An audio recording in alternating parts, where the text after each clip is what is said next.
ನಂಜನಗೂಡು ಗುಂಡ್ಲುಪೇಟೆ ಉಪಚುನಾವಣೆ ಕಣ ಕಾವೇರ್ತದೆ. ಆಡಳಿತ ಹಾಗೂ ಪ್ರತಿಪಕ್ಷಗಳ ವಾಗ್ವಾದ ಜೋರಾಗಿದೆ. ಯಡಿಯೂರಪ್ಪ ಏನ್ ಓಟನ್ನ ಜೇಬಲ್ಲಿ ಇಟ್ಕೊಂಡು ಓಡಾಡ್ತಿದ್ದಾರೋ, ತಿಪ್ಪರ್ಲಾಗ ಹಾಕಿದ್ರು 2 ಕ್ಷೇತ್ರದಲ್ಲಿ ಗೆಲ್ಲಲ್ಲ ಸಿಎಂ ಸಿದ್ದರಾಮಯ್ಯ ಹೇಳಿದ್ದಾರೆ.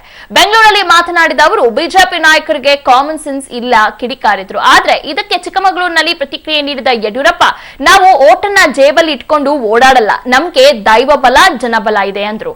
ಅಲ್ಲದೆ ಇದೊಂದು ಅನಿಷ್ಟ ಸರ್ಕಾರ, ಇದು ತೊಲಗಬೇಕು ಎಂಬುದು ಜನರ ಅಭಿಪ್ರಾಯ.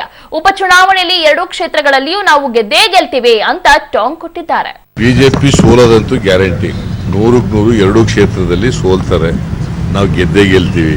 ಆ ಯಡಿಯೂರಪ್ಪನವರು ಭ್ರಮೆನಲ್ಲಿದ್ದಾರೆ. ಪಾಪ ಓಟ್ ಎಲ್ಲ ನನ್ನ ಜೇಬ್ನಲ್ಲಿ ಇದೆ ಅಂತ ಹೇಳ್ಕೊಂಡಿದ್ದಾರೆ. 2 ನಾವೇ ಗೆಲ್ಲವರು. ಯಡಿಯೂರಪ್ಪ ತಿಪ್ಪರ್ಲಾಗ ಹಾಕಿದ್ರು ಕೂಡ ಗೆಲ್ಲಕ್ಕಾಗಲ್ಲ. ಅಲ್ಲಿ ಯಡಿಯೂರಪ್ಪನವರು ಓಟು ಮತದಾರನ ಜೋಬಲ್ಲಿ ಇಟ್ಕೊಂಡು ಹೊರಟಿಲ್ಲ.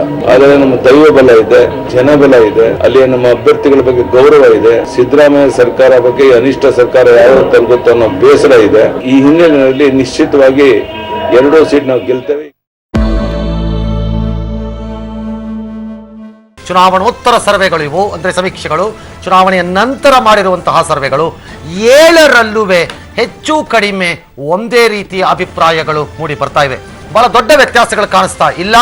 ಎಲ್ಲದರಲ್ಲೂ ಬಿಜೆಪಿ ಒಂದು ಕಡೆ, ಕಾಂಗ್ರೆಸ್ ಪರಿಸ್ಥಿತಿ ಏನು, ಎಸ್ಪಿ ಏನು, ಬಿಎಸ್ಪಿ ಏನು ಅನ್ನೋದನ್ನ ಸ್ಪಷ್ಟವಾಗಿ ಹೇಳ್ತಾ ಇದೆ. ನಟ ಕಿಚ್ಚ ಸುದೀಪ್ ವಿವಾಹ ವಿಚ್ಛೇದನ ಪ್ರಕರಣವನ್ನ ಮಧ್ಯಸ್ಥಿಕೆಗೆ ಕಳುಹಿಸುವಂತಹ ಸಾಧ್ಯತೆ ಇದೆ. ಮುಂದಿನ ಬಾರಿ ಗಂಡ ಹಾಗೂ ಹೆಂಡತಿ ವಿಚಾರಣೆಗೆ ಹಾಜರಾಗದೇ ಇದ್ರೆ ನ್ಯಾಯಾಲಯಕ್ಕೆ ಪ್ರಕರಣವನ್ನ ತೀರ್ಮಾನಿಸುವಂತಹ ಅಧಿಕಾರ ಇದೆ ಅಂತ ಕೋರ್ಟ್ ಸುದೀಪ್ ಪರ ವಕೀಲರಿಗೆ ಹೇಳಿದೆ. ಜೂನ್ 14ಕ್ಕೆ ವಿಚಾರಣೆ ಮುಂದೂಡಿದ್ದು, ಮುಂದಿನ ದಿನಾಂಕಕ್ಕೆ ಕಡ್ಡಾಯವಾಗಿ ಇಬ್ಬರು ಕೂಡ ಅರ್ಜಿದಾರರು ಹಾಜರಿರಬೇಕು ಅಂತ ಕೌಟುಂಬಿಕ ನ್ಯಾಯಾಲಯ ಸೂಚನೆ